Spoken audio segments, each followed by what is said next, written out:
Μήπως είμαι ο μόνος που δεν ήξερα πόσο έχει αλλάξει η Ελλάδα από τις ξέγνιαστες μέρες του 1980 στη βουή του 2024.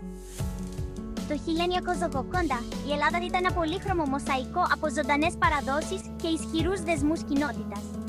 Οι οικογένειες μαζεύονταν γύρω από την τηλεόραση για μια βραδιά με κοινές ιστορίες, ενώ τα παιδιά έπαιζαν ελεύθερα κάτω από τα άγρυπνα μάτια των γειτόνων.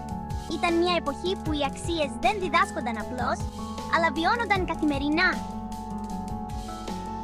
Με γρήγορη κίνηση προς το 2024, η σκηνή έχει αλλάξει δραματικά. Σήμερα, ο ρυθμός είναι πιο γρήγορος.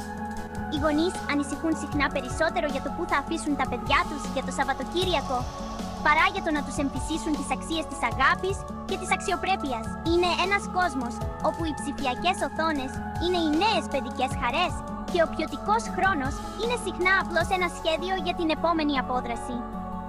Μήπως έχουμε χάσει το δρόμο μας ή είναι απλώς ένα καινούργιο μονοπάτι?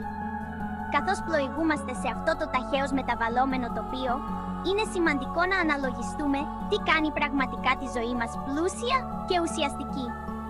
Μπορούμε να βρούμε μια ισορροπία ανάμεσα στο παλιό και το νέο.